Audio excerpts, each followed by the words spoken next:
Well, that's a good haul. I just backpacked, I don't know how many pounds of salt and mineral blocks and salt up the mountain to see if I can get some of these huge bucks, this particular one I've been after, see if I can get them on the camera or not. And it's a lot of work, a lot of sweat. It's kind of cool. The payoff in the end when you start collecting up all those cameras and look at all the pictures and stuff, it's pretty cool. But anyway, we got time here. I'm going to share an email that came in. It's kind of interesting. It's not your typical email. It's not your typical experience that you usually hear about when it comes to this topic, right? But it is another one. It's pretty interesting to me. And in the meantime, just so you guys know, I did get that book published. It's out. It's live. It's a little frustrating. I've never done anything like that before. I felt it was important to do it. You know, when you get a hold of a book, that thing doesn't get deleted like so much stuff gets deleted online, right?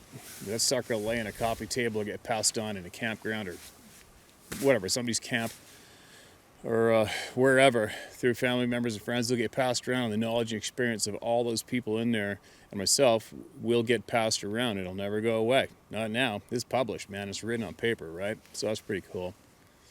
And then hopefully, I think hopefully I'll give a bunch of other people that do what I do confidence to come forward and speak openly about these things, because I think it's important that a potentially well-known professional outdoor guide, hunting guide especially, comes forward and speaks openly about these things. I think that's pretty important. And I think it's paved the route for a lot of people to open up and speak openly. I know it has. They've emailed me. And it's funny, the emails come in waves. Like this morning I cracked up my email. There must have been, I don't know, 50 or 60 brand new all encounter emails. A lot of people saying it took them a while to open up, get the guts to share what they had. And they did. And they said a lot of people are mentioning they're not doing it for people online, they're doing it for themselves to get that off their chest. And I think it's very important and it's very worthy to do. And a lot of you people out there who say you miss the hunt stories, I still got lots of hunt stories, but let's face it, 98% of these stories are hunt stories. They're coming from people who are hunting and having these experiences, and they're talking openly about it. So even if you might be one of those few that are frustrated with this topic that keeps coming up on my channel, you're outnumbered by thousands. All right, and that's nothing I created. That's nothing I asked for or lined up to happen. It just happened that way. And for a lot of you people that are frustrated, these are our fellow outdoors people. All right, we're all on the same team. We're all together, and we all have each other's backs. And you have to understand that's what's going on here. All right. This is people of all walks of life coming together in one place, and most of these people are avid hunters and fishers, and they need each one of us to have their back, and that's what's going on. So stay or leave. All right, it's up to you. Nobody's asked anybody to come here. Everybody's come here on their own, but I just want you to understand that to be here means you are on the same team. We're all equal, and we have each other's backs at all costs. Okay, because the people that are supposed to, the people we pay, the governments, they don't have our backs. Mainstream science, they don't have our backs. More times than not, the Ministry of Environment, the Department of National Resources, they don't have our backs either. All right, so that's what we're doing here. So anyway, the book's live. That was a really frustrating thing, this COVID virus bullshit. What happens when you publish your book, you they ship you it's an author's copy, there's a watermark all over the cover, and they ship it to you. And then you get to flip through the book to make sure the thing's all great, it's all good. And you give the green light. And then I can as well order author copies at a discount so that I could take them to people that I know here where I live and disperse them that way, aside from as well, you're ordering it straight through on Amazon. But they wouldn't do that either because of the COVID thing. But they would smoothly sell me one of my own books for the very first copy after it went live so I could look through it. Which is frustrating and doesn't make sense, but we did it. So unfortunately, the book went live. And of course, my eyeballs go straight to, I found a couple of minor errors that are driving me absolutely crazy, but it doesn't make or break the book, obviously. But I guess what I can do is I can republish, fix those things. I'll have to talk to Scott. Scott helped me a lot. And there's just a couple items there that I want to change. They're not harmful at all. They're nothing major to anybody on average, but they bug the shit out of me. But anyways, the book's out. It's available. It's live. It's interesting. There is a pile of information in it, all right? There is a pile of information. There's so many experiences shared in that book from people that you need to hear about. And it's all meant for you to take the knowledge that you can from each one of those experiences shared.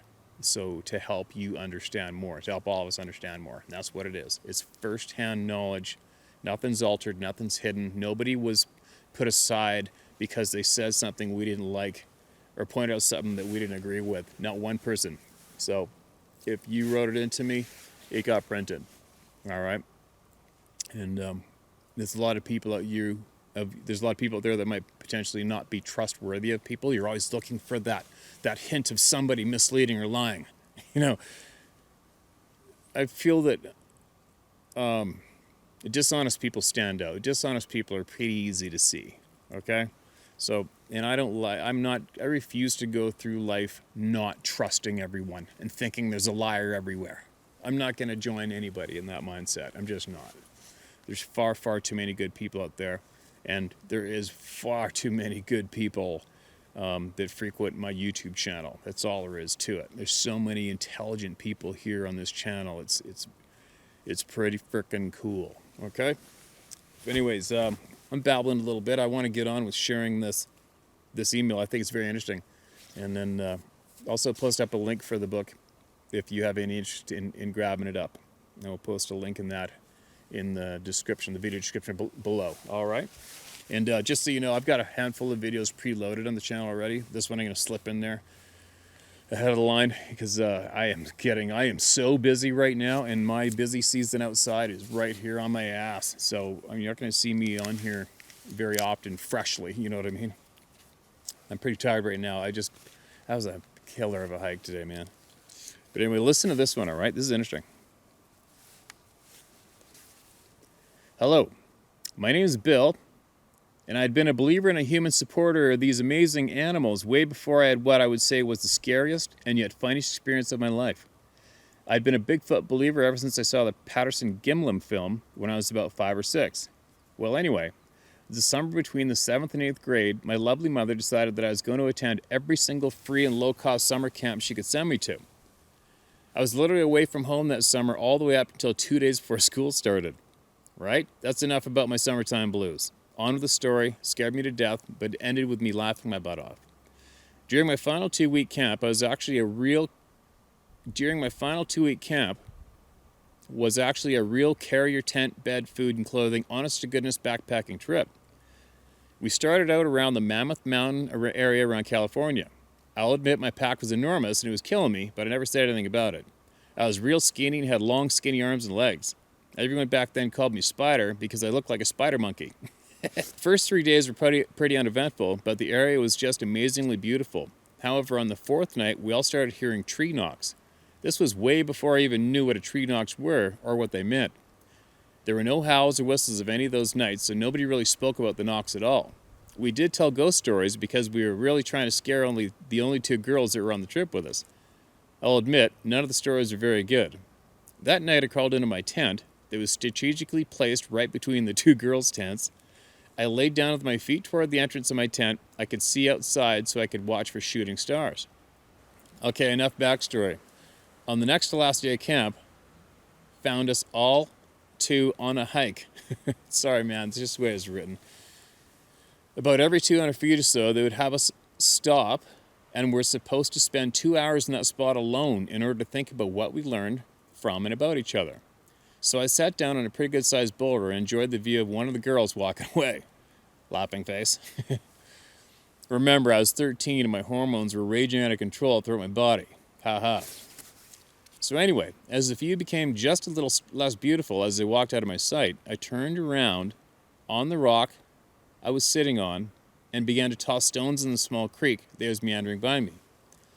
I soon began to something actually close to my age, the stones a bit harder and flatter so they skip across the water. Alright, there's a major spelling issue there.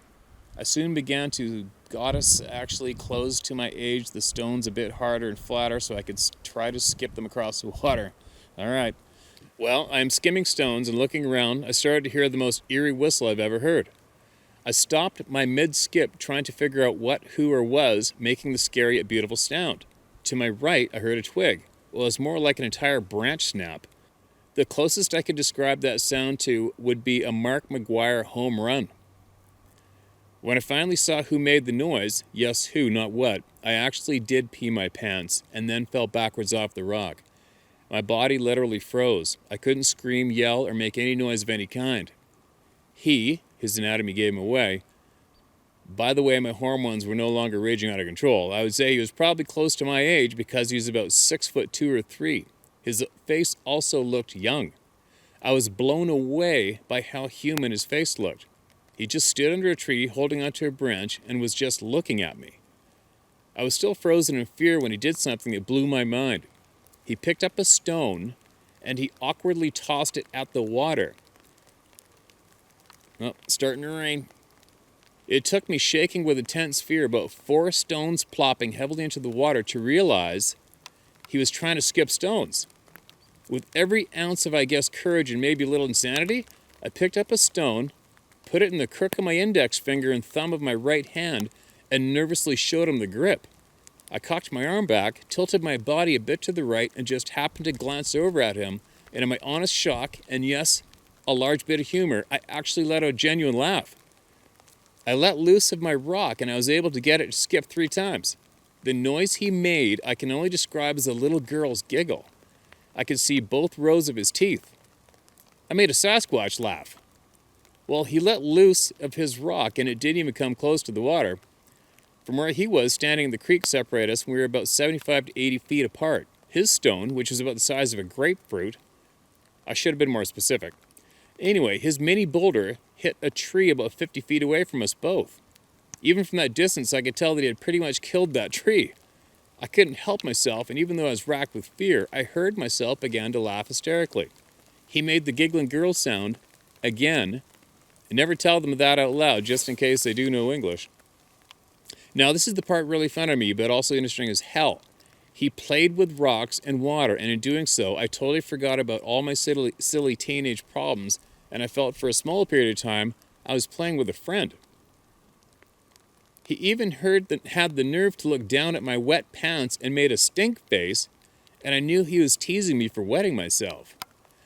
So I jumped into the ice-cold water and started splashing my crotch area in the water really quick because it was cold as hell. When I did this, he made another noise that I best describe as a person falling off a cliff. But looking at his face, I knew he was laughing his ass off at me. It was only about 10 minutes or so later that I heard another one of those eerie but beautiful whistles. This one was coming from the tree line directly behind him. I could not see one that made the whistle, but he looked at me with a sad face and he started walking away slowly. All I could think to do was raise my hand and say goodbye. He looked back at me. I heard him say goodbye. Not out loud, but in my head. I've never told anyone about that until just now. I know that many will not believe this piece of my life, but I'm not telling it for them. I'm telling it for my old friend. Thank you, Wildcat Bill. Wow. Well, thank you for that email, man. And that's quite the experience. You told it well. I mean, you basically put us there. You could see it happening. I wish I could see the actual facial details in that thing that was standing there looking at you. But what an experience. And I'll guarantee you I'm not in any position to stand there and say whether or not that didn't happen to the guy that just emailed it into us, right? I mean, who is? And especially with there's tens of thousands of these experiences going on, there is nothing that surprises me in this lifetime now. Nothing. And 100% of everything is possible. That is for certain. Wow. Very interesting experience. And I'm super glad it wasn't a terrifying one and nothing bad came out of it. Because, I've read a couple emails earlier today from some people that their lives have been absolutely, and not annihilated, but their outdoors, their passion for the outdoors have been absolutely annihilated. One guy mentioned he went into a state of being an absolute slob drinker for a while because of all this crap before he finally pulled himself out of it. And then he still is very limited on who he can talk to or where he can do talk about these things. And he's quite the hunter too, right? And there's so many emails coming in, so many people talking about this, so many new people coming in. The majority of the people that I'm emailing me now is they're telling me that they've been encouraged to come out and share the story because of this channel, because of all you sharing. So that's pretty cool. But the numbers are overwhelming. It's crazy. And yeah, what do you say? But anyway, I got to get my button gear. I'm melting right now. It's been a big day of hiking. Big day of hiking, a big day of work and travel this last week. I'm just big tired. And then, but anyway, if you want to, if you're curious of, or you want to share everybody's experiences and read up on literally hundreds more, you can grab up the book that I just published, and the link is in the video description below, I believe, or maybe I'll put one of those click things on the screen or whatever when I get back. But there you go. The book's out. It's live. Have at it if you have interest. And don't forget, if you have something that you feel you need to get off your chest when it comes to the outdoors and being out here, like where I am right now, you can email those experiences into tellmystory@howtohunt.com or sharemystory@howtohunt.com, and we will get to it. Eventually, we'll get to it. Better than that, there you go. There's another one. Be safe out there, you guys, and respect each other.